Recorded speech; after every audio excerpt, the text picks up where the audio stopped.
नमस्कार, आप देख रहे हैं दूरदर्शन समाचार। आपके साथ मैं हूं पराक्रम सिंह शेखावत। बताएंगे आपको इस वक्त की बड़ी खबरें। समाचार की शुरुआत सुर्खियों के साथ। भाजपा ने जारी की अरविंद केजरीवाल के नए घर की तस्वीरें। कहा, दिल्ली के बाद पंजाब में केजरीवाल ने बना लिया दूसरा शीश महल।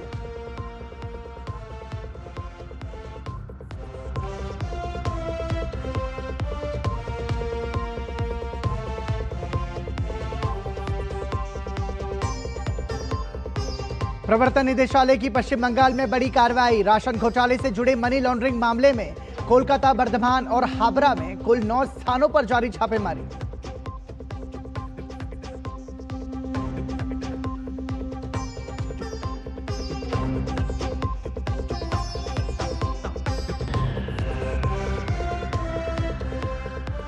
देश में उर्वरक की पर्याप्त उपलब्धता। सरकार ने कहा, विपक्ष के आरोप निराधार। वैश्विक स्तर पर उर्वरकों की कीमतों में भारी वृद्धि के बावजूद सस्ती दर पर हो रही है यूरिया की आपूर्ति।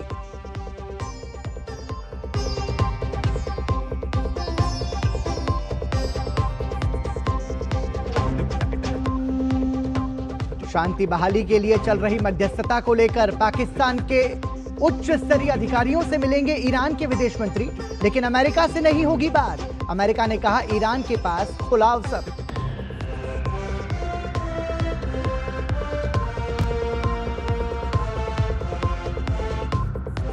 और आईपीएल में आज दिखेगा डबल हेडर का रोमांच। पंजाब किंग्स से होगा दिल्ली कैपिटल्स का मुकाबला। राजस्थान रॉयल्स की होगी सनराइजर्स हैदराबाद से भिड़ंत।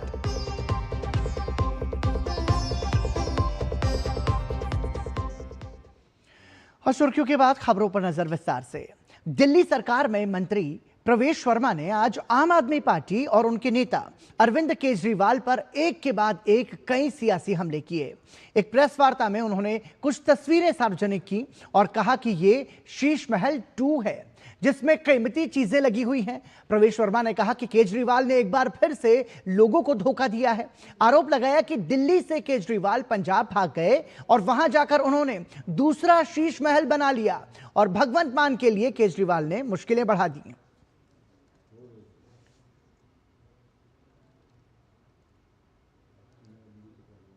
ये उनके पूरे घर का लेआउट है, जिसमें 5 बेडरूम है, 4 ड्राइंग रूम है, लॉबी है। जो शीश महल में हमको गोल्डन टॉयलेट सीट जो हमको नहीं मिली थी, शायद वो इसी घर में आई है। जितना दिमाग उन्होंने पूरे एक एक कमरे में कारपेट कौन सा होना चाहिए, पत्थर कौन सा होना चाहिए, लाइट कौन सी होनी चाहिए, पेंटिंग कौन सी लगनी चाहिए, कलर क्या होना चाहिए, ये सब में लगाया होगा। अगर इतना दिमाग वो अगर दिल्ली की जनता में लगा देते, दिल्ली के कामों में लगा देते, इतना समय भी लगा देते, तो शायद आज उनके कार्यकर्ता उनकी पार्टी को नहीं छोड़ के जा रहे होते।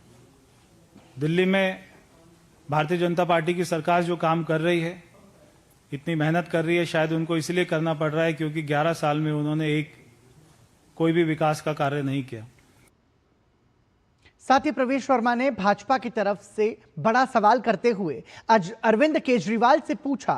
भाजपा का सीधा सवाल है, केजरीवाल जवाब दें कि पंजाब में बने इस नए शीश महल में किन कंपनीज का पैसा लगा है, यह पैसा कहां से आया और कितना खर्च हुआ।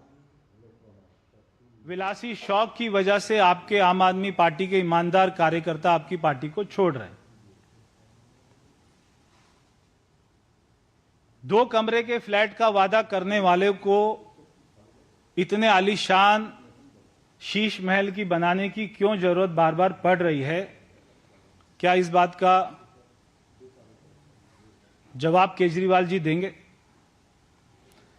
भाजपा पूछना चाहती है कि जिस तरह पहले शीश महल में शराब ठेकेदारों का पैसा लगा और उनको फायदा पहुंचाया गया, इस नए शीश महल में किन कंपनियों का पैसा लगा, ये पैसा कहां से आया और कितना पैसा खर्च हुआ, और क्या इसके अंदर में जनता को घुसने की इजाजत होगी, वहां पर उनको देखने की इजाजत होगी।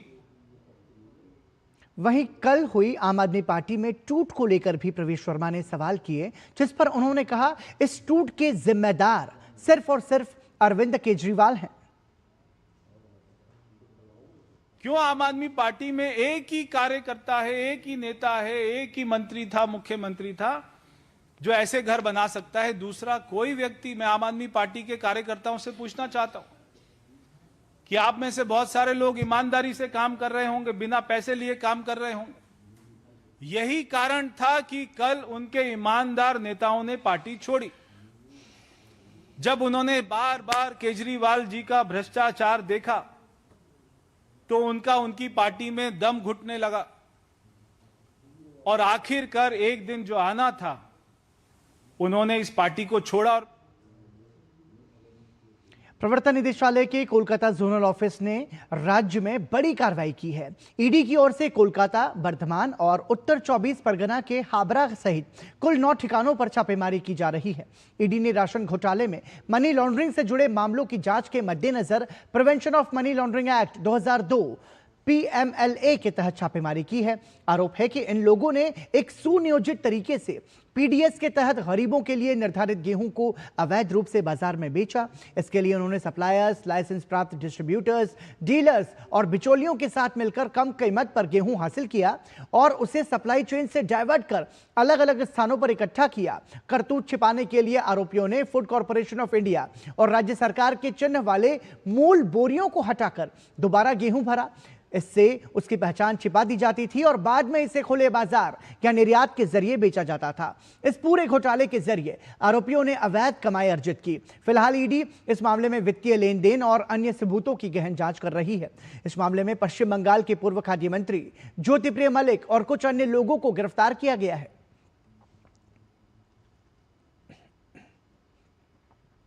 देश के नीति निर्माण की दिशा और दशा अब प्रधानमंत्री की अगुवाई में बंगाली भद्रलोक के प्रतिनिधि तय करेंगे। दरअसल नीति आयोग की टीम में बंगाल के 2 दिग्गज हस्तियों को शामिल किया गया है। वरिष्ठ अर्थशास्त्री डॉक्टर अशोक लाहिड़ी को उपाध्यक्ष और प्रसिद्ध वैज्ञानिक डॉक्टर गोवर्धन दास को नीति आयोग का सदस्य बनाया गया है। इसी के साथ बंगाल के 2 और होनहार भारत में नीति निर्माण के शीर्ष पर पहुंच गए हैं। इससे बंगाल की ज्ञान और राष्ट्र निर्माण में बंगाल के योगदान की विरासत ने एक और मील का पत्थर छू लिया है। 4 दशकों से अधिक के अनुभव वाले वरिष्ठ अर्थशास्त्री डॉक्टर लाहिड़ी नीति आयोग के उपाध्यक्ष के रूप में प्रधानमंत्री नरेंद्र मोदी के विकसित भारत के सपने को साकार करने में देश का नेतृत्व करेंगे। इससे पहले डॉक्टर लाहिड़ी ने मुख्य आर्थिक सलाहकार से वित्त आयोग के सदस्य तक और एशियाई विकास बैंक, विश्व बैंक और IMF में विभिन्न भूमिकाओं में काम किया है। दिल्ली स्कूल ऑफ इकोनॉमिक्स और प्रेसिडेंसी यूनिवर्सिटी के पूर्व छात्र के रूप में अपनी कोलकाता की पृष्ठभूमि पर गर्व करने वाले हैं।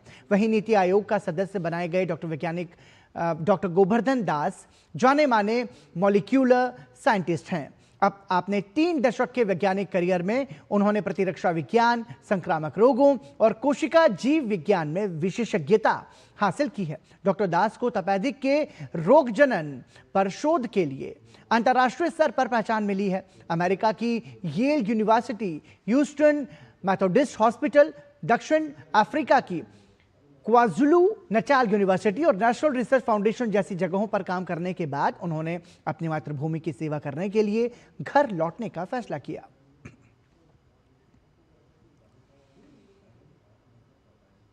देश में उर्वरकों की उपलब्धता पूरी तरह से मजबूत, स्थिर और नियंत्रण में है। उर्वरक विभाग ने इस बात को दोहराया कि भारत की उर्वरक सुरक्षा मजबूत, स्थिर और सुव्यवस्थित बनी हुई है और सभी प्रमुख उर्वरकों की उपलब्धता निरंतर आवश्यकता से अधिक है। उर्वरकों की कमी के हाल के दावे निराधार हैं। हाल ही में समाप्त हुए रबी 2025-26 सीजन और वर्तमान अवधि के आंकड़े देश भर में पर्याप्त और सुरक्षित आपूर्ति की स्थिति को दर्शाते हैं।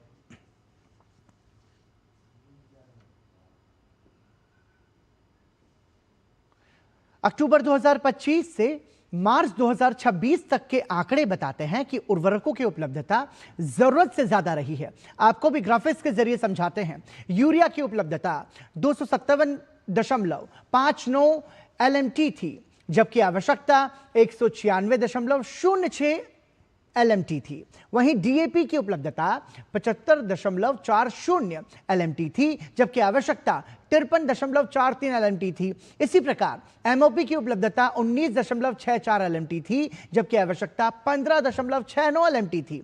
NPK की उपलब्धता 117.44 LMT थी, जबकि आवश्यकता 82.38 LMT थी। वहीं एसएसपी की उपलब्धता की बात करें तो एसएसपी की उपलब्धता 50.10 एलएमटी थी, जबकि आवश्यकता 31.19 एलएमटी थी। इससे स्पष्ट होता है कि सभी पोषक तत्वों की श्रेणियों में आपूर्ति मांग से अधिक थी।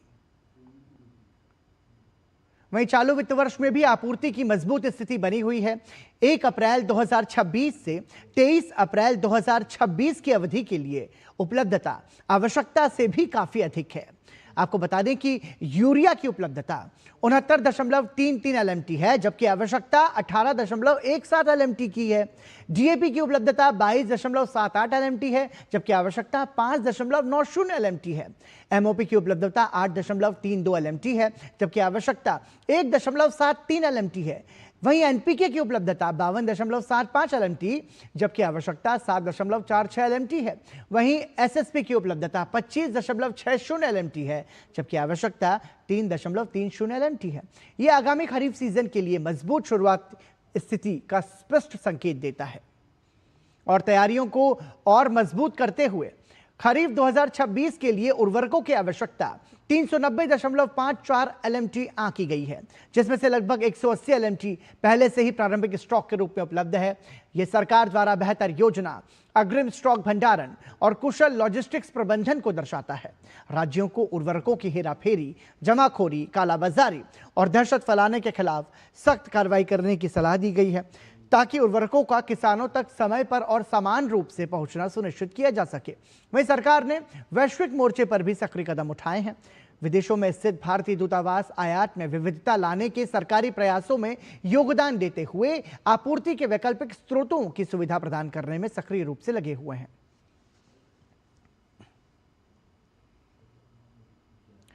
सरकार ने न्यूनतम समर्थन मूल्य पर गेहूं की खरीद के लिए मौजूदा मौसम का लक्ष्य 15% से बढ़ाकर 3 करोड़ 45 लाख टन कर दिया है। खाद्य सचिव संजीव चोपड़ा ने कहा कि यह निर्णय उन किसानों की सहायता के लिए उठाया गया है जिनकी फसलों को बेमौसम बारिश से नुकसान पहुंचा है। कल नई दिल्ली में roller flow millers federation of India के वार्षिक गेहूं सर्वेक्षण के अवसर पर खाद्य सचिव ने कहा कि राज्य स्तर पर भी खरीद के नए लक्ष्य निर्धारित किए गए हैं। उन्होंने कहा कि अब तक मध्य प्रदेश से 1 करोड़ टन, उत्तर प्रदेश से 2.5 करोड़ टन, राजस्थान से 23,50,000 टन और उत्तराखंड से 5,000 टन गेहूं की खरीद होने की संभावना है। खाद्य सचिव ने कहा कि गेहूं खरीद के लिए गुणवत्ता मानकों में ढील दी गई है। उन्होंने कहा कि इससे 2026-27 में गेहूं के शुरुआती भंडार में लगभग 2 करोड़ 20 लाख टन की वृद्धि होगी, जिससे देश में गेहूं की कुल उपलब्धता लगभग 5 करोड़ 65 लाख टन हो जाएगी।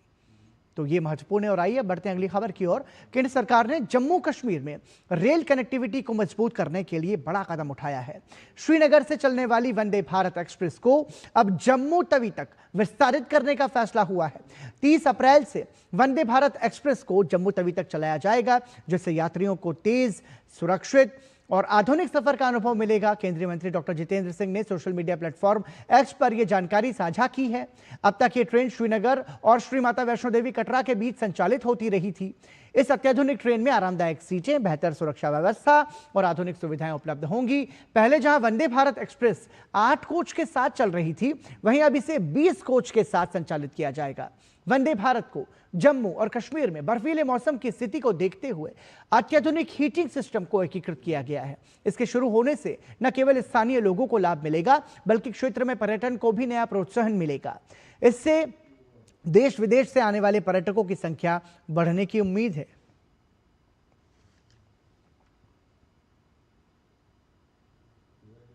यहां रुक रहे हैं एक छोटे से ब्रेक के लिए। देखते रहिए डीडी न्यूज।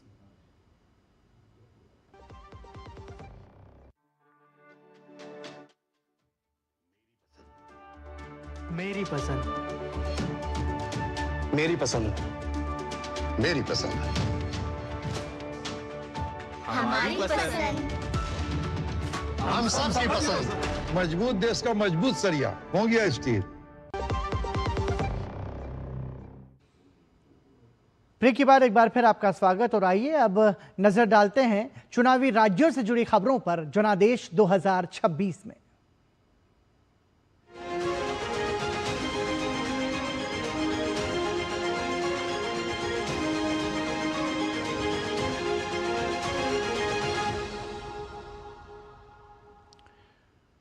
पश्चिम बंगाल में चुनाव प्रचार चरम पर है। सभी राजनीतिक दल लगातार चुनावी रैलियां कर रहे हैं। भाजपा के वरिष्ठ नेता और केंद्रीय गृह और सहकारिता मंत्री अमित शाह आज भी पश्चिम बंगाल के दौरे पर रहेंगे।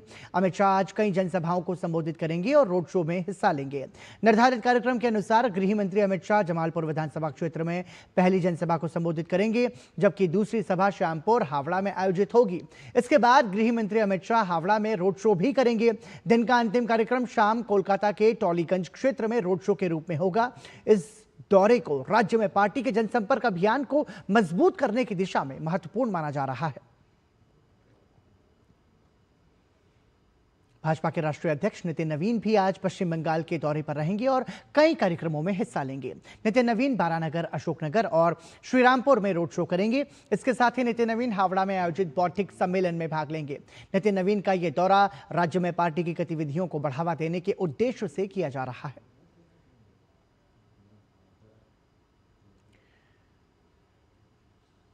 इसके साथ ही भाजपा के वरिष्ठ नेता और रक्षा मंत्री राजनाथ सिंह आज पश्चिम बंगाल के गोघाट और सोनापुर उत्तर विधानसभा क्षेत्र में पार्टी प्रत्याशियों के पक्ष में रोड शो करेंगे और जनता से भाजपा के समर्थन में मतदान की अपील करेंगे। उन्होंने अपनी सोशल मीडिया पोस्ट में लिखा कि भाजपा इस विधानसभा चुनाव में टीएमसी सरकार को उखाड़ फेंकने के लिए तैयार है। इसके साथ ही वरिष्ठ भाजपा नेता और केंद्रीय मंत्री जेपी नड्डा भी आज राज्य में चुनावी रैलियों को संबोधित करेंगे। जेपी नड्डा पश्चिम बंगाल की रैना विधानसभा क्षेत्र और बर्धमान उत्तर सीट के लिए रोड शो करेंगे।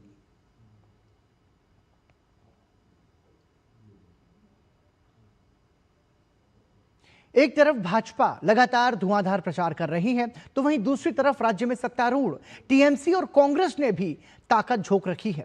कांग्रेस नेता राहुल गांधी आज राज्य में 2 रैलियों को संबोधित करेंगे। राहुल गांधी कोलकाता साउथ 24 परगना और हुगली में चुनाव प्रचार करेंगे। वहीं ममता बनर्जी लगातार डोर टू डोर प्रचार कर रही हैं। उनके साथ अभिषेक बनर्जी भी लगातार चुनावी रैलियों को संबोधित कर रहे हैं। दोनों ही पार्टियों ने चुनाव प्रचार में पूरी ताकत लगा रखी है।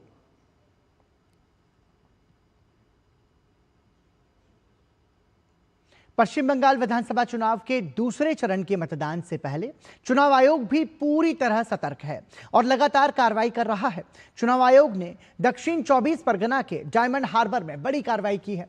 डायमंड हार्बर को और फलता थाने के आईसी, उससे थाने के ओसी समेत कई पुलिस अधिकारियों को निलंबित कर दिया गया है। पक्षपात के आरोप में अतिरिक्त एसपी और एसडीपीओ पर भी कार्रवाई हुई है, जबकि जिले के एसपी को चेतावनी दी गई है।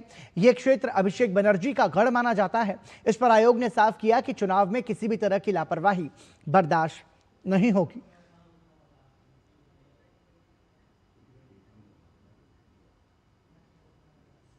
तो ये थी चुनावी राज्यों से जुड़ी हुई महत्वपूर्ण खबरें जनादेश 2026 में।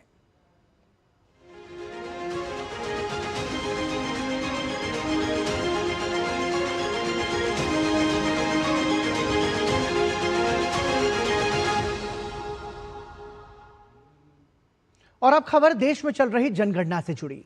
भारत के महापंजीयक और जनगणना आयुक्त कार्यालय के अनुसार जनगणना 2027 के लिए देश भर में टोल फ्री नंबर 1855 सक्रिय हो गया है। इस हेल्पलाइन से मकान सूचीकरण और आवास जनगणना संबंधी मार्गदर्शन लिया जा सकेगा। यह सूचना क्षेत्रीय भाषाओं और अंग्रेजी भाषा में उपलब्ध होगी।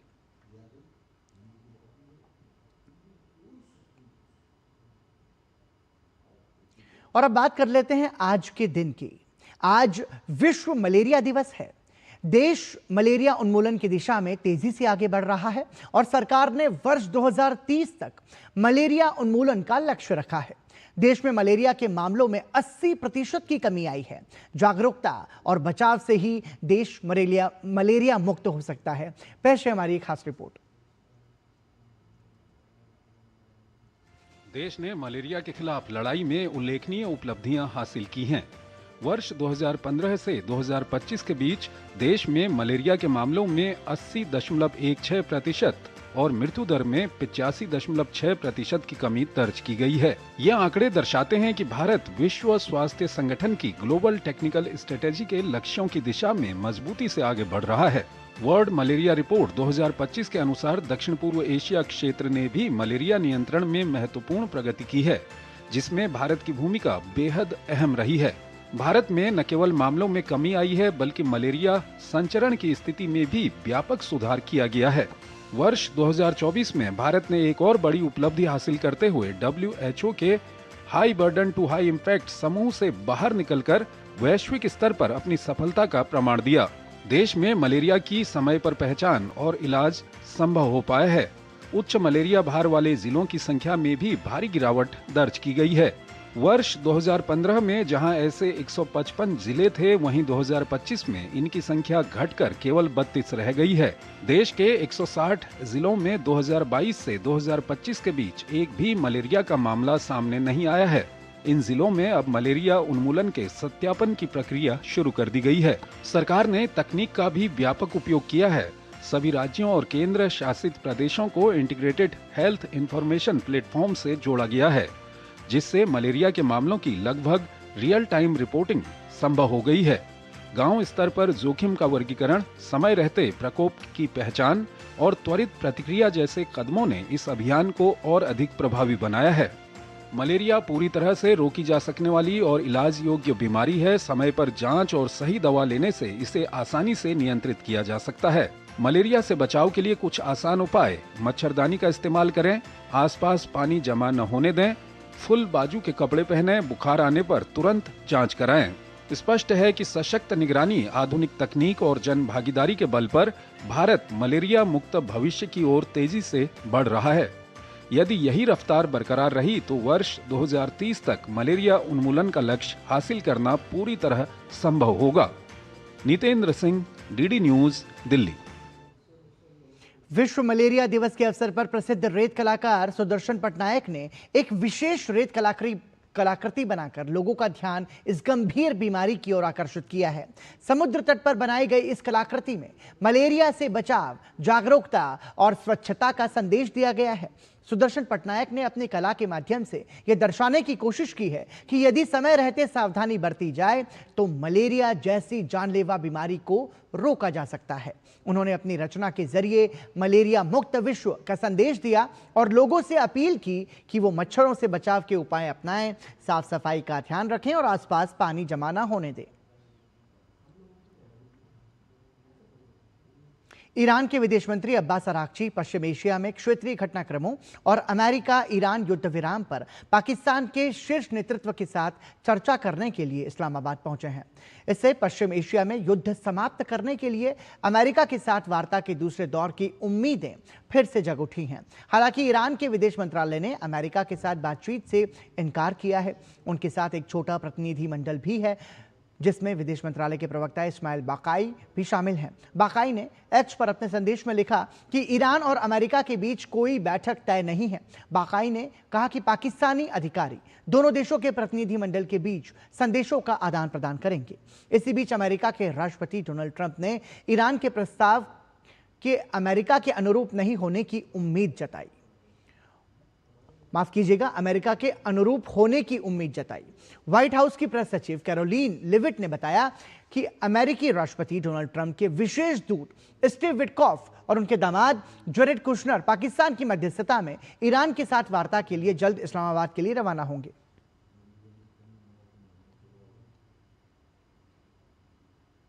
अमेरिका में भारत के राजदूत विनय मोहन क्वात्रा ने शुक्रवार को अमेरिका के ऊर्जा मंत्री क्रिस राइट से मुलाकात की।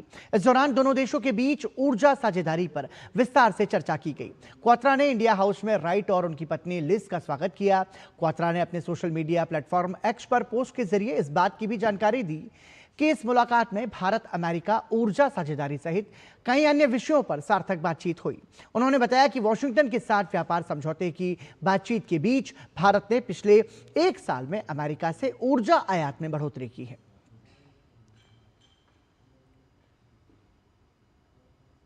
आईपीएल में आज 2 महत्वपूर्ण मुकाबले खेले जाएंगे।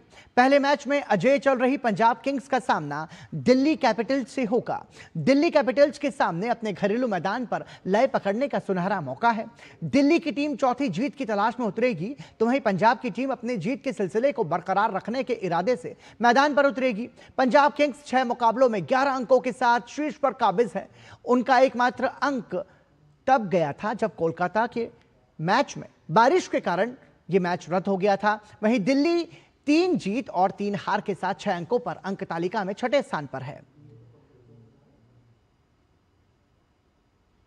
वहीं दिन के दूसरे मुकाबले में सनराइजर्स हैदराबाद का सामना राजस्थान रॉयल्स से होगा। इस मुकाबले में पहले हैदराबाद के लिए राहत भरी खबर आई है।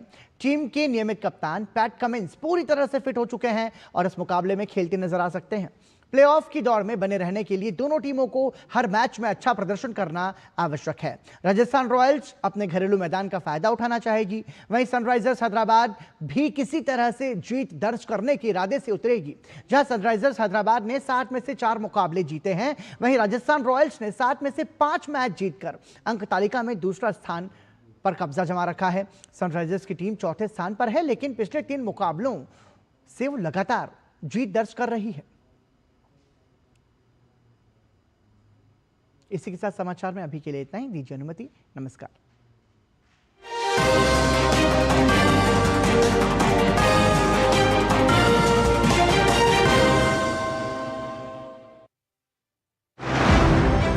जब सेवा संवेदना से जुड़ जाती है और चिकित्सा सिर्फ